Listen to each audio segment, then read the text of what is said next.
Hey, my name is Ethan and I'm a shopaholic, and this is episode number 2 of my journey to financial freedom. So, I want to talk about a few things. First and foremost, I want to give a thanks to the always everyday pick me up here in Western North Carolina, Hotshots Coffee.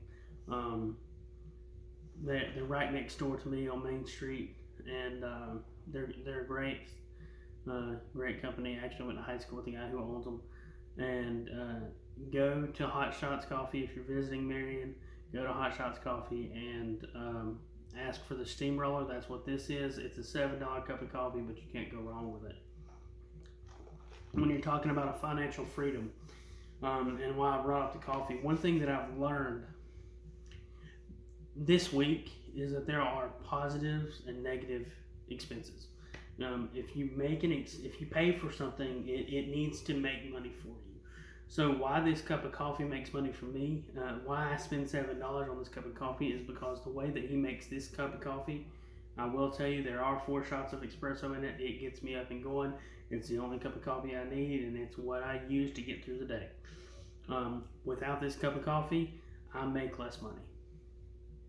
This cup of coffee cost me $7, and I believe it makes me $100 a day. I have seen the proof in that. Okay?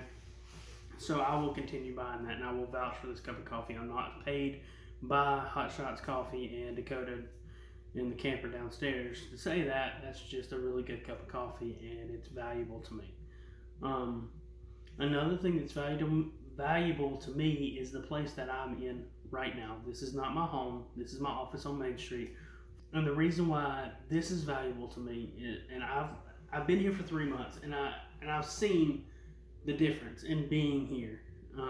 We were at the house. We were making roughly $1,000 a month, and that was okay. We moved up here because we pay $500 a month in rent, and we make more a month by being on Main Street. We don't even have a sign up. We're just here.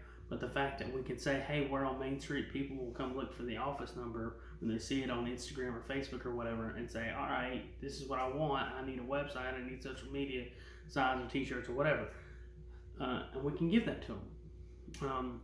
We could give that to them when our business was based out of my garage too, but my garage, nobody wanted to go there. So being here has actually increased my revenue by a significant amount of money. So it's worth it for me to be here. And it's important for us to understand, and I'm going to try to keep this video short, but I've got a lot that I learned yesterday and today that I kind of want to talk about.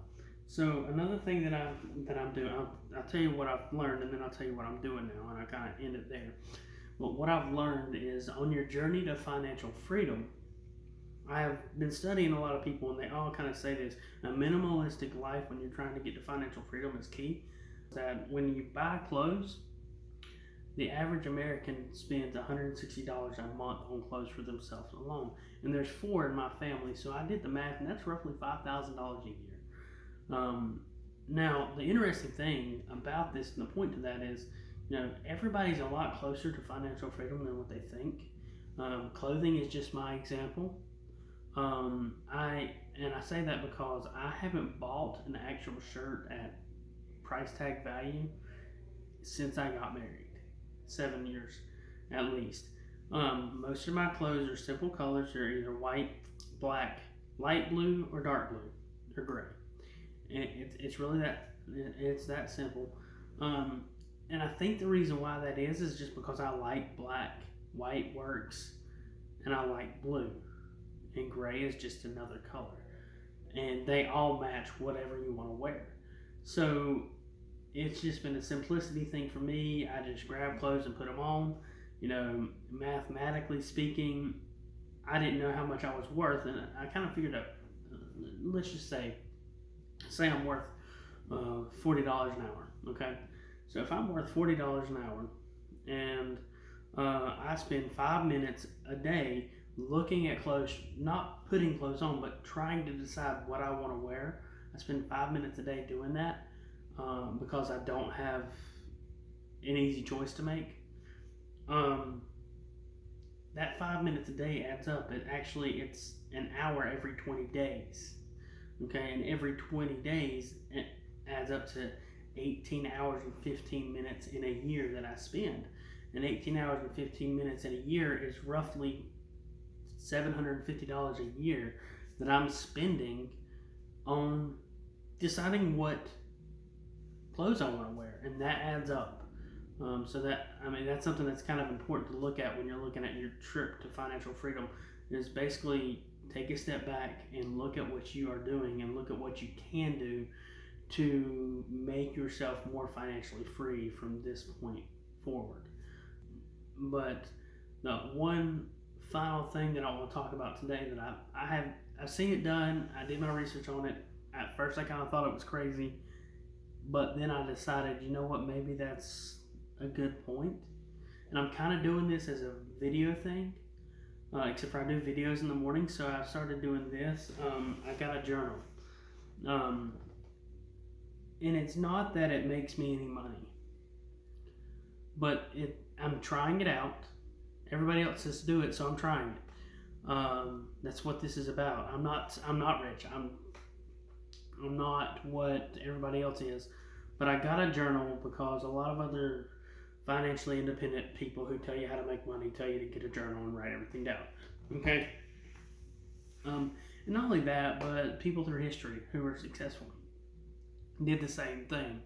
So I guess financially that makes sense to at least give it a try. It costed $1 for the book, maybe like $2 for the book, and to try this to see if it helps me.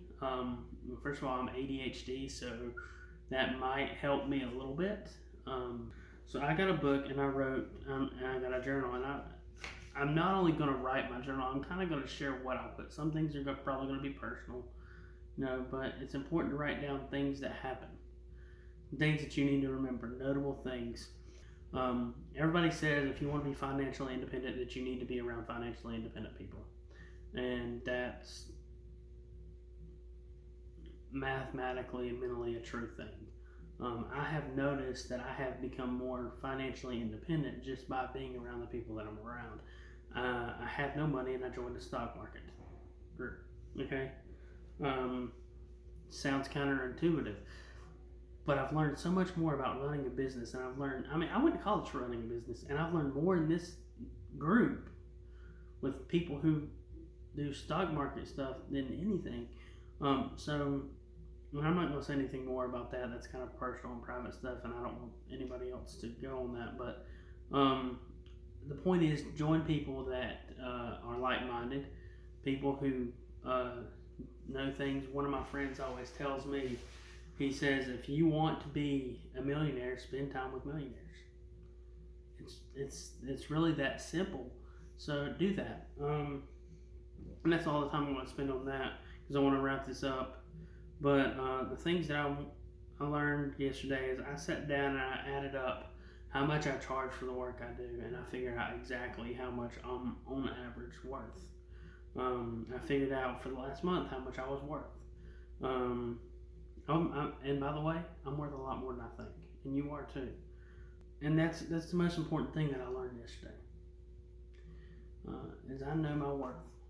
So as my challenge to you is to go out and know your worth. So with that, I'm going to finish this off. Once again, I'm Ethan, and I'm a spendaholic, and this is a few minutes in my day and my life on my journey to becoming financially independent and free.